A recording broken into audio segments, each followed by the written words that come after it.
How you going, guys? Some really important things that I wanted to speak to you about basically straight away. And they are risks that currently exist, warnings, right, that I've seen a couple of things go really wrong for a couple of people lately the first one to talk about is NDIS, man. NDIS is suffering from the same thing that a lot of problems start with, which is the person who's giving you the instructions is not the person who's paying. NDIS is paying. The person who's got the instructions may think they're covered by NDIS, but they may not be, right?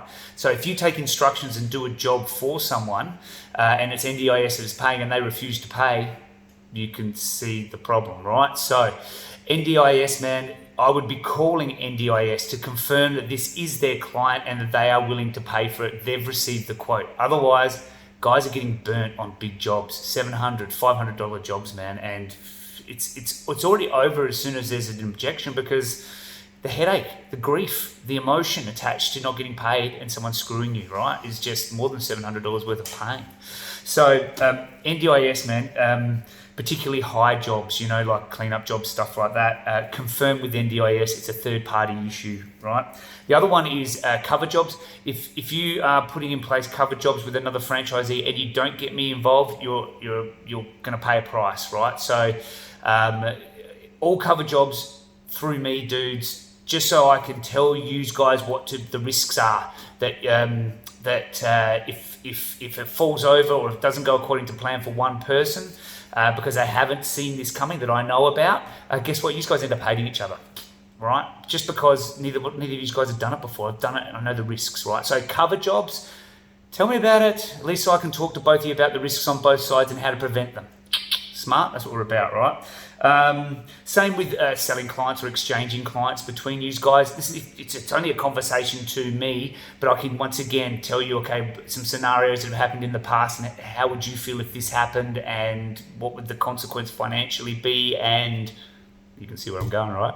So the third one is if you're exchanging clients or selling clients amongst yourselves, cool, man, no problems, but let's have a conversation, right? Now, that also brings me to jobs that are naturally of high risk, right? So NDIS fits into that one. Doing cover jobs for someone, God, it's just so many things I've got to talk to you about. Exchanging clients. But in terms of jobs, what about jobs? Landscaping jobs are of higher risk, yeah, right? So they're higher amounts. They require purchasing of material prior to you making $1, so you should get the client to pay for the material.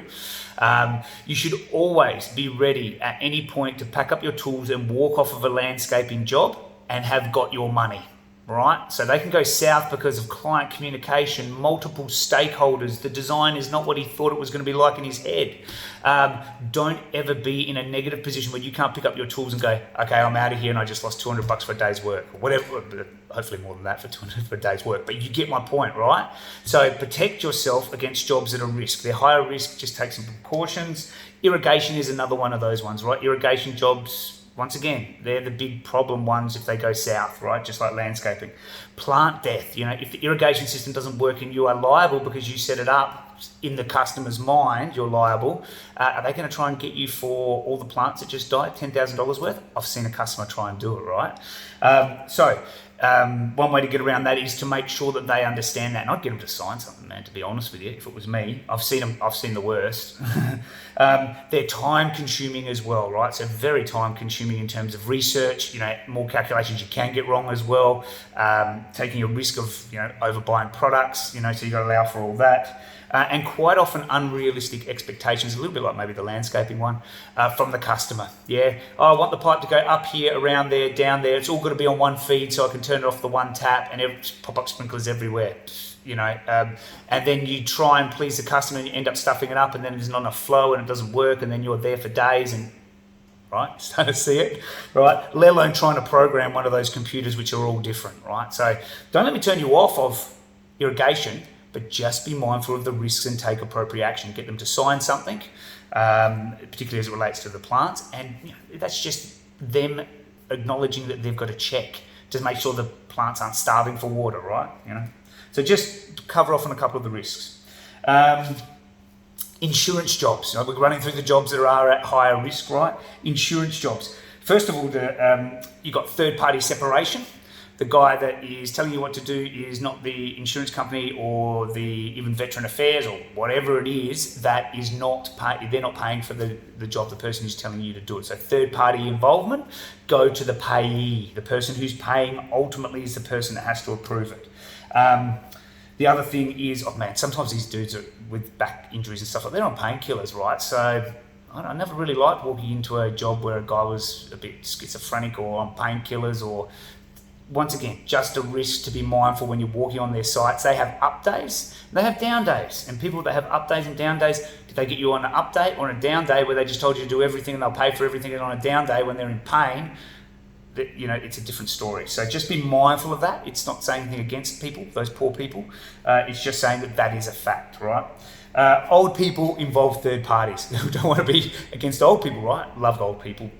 But just be mindful, in some cases, when you're starting to involve nursing homes and daughters and sons, third party stuff, right? Third party that have an opinion on things, you know, that quite often happens. She tells you what to do, the old lady, you tell her why you're doing it this way. The son comes along and goes, I can't believe how much you just got charged for that. Or no, that we specifically instructed the stump to be completely removed, but you'd explain why you weren't going to do that to the old lady and she agreed to it. You can see the problems where they come. So be mindful of third parties. Old people are one of the ones that fit into that category. And then lastly, reaching for the bottom of the barrel a little bit here in talking about risk and different types of jobs. But obviously when you meet a person for the first time, you don't have any track record with them, right? And what I did want to say about that is something that one guy told me was really smart, I thought, and that was, listen, you can trust me because I'm a gyms guy. I've got the logo on here, you got the warranty, you got all that kind of stuff. How do I know I can trust you? And it's true, right? And the truth shines, right? So if you put it like that to them, just that sometimes can be an explanation of why why you need them to be there to see the job afterwards so that they can pay for it straight away. Don't you trust me? Well, no offense, you can trust me, but I don't know you. You know what I mean? Hopefully we have a great relationship. We trust each other forever.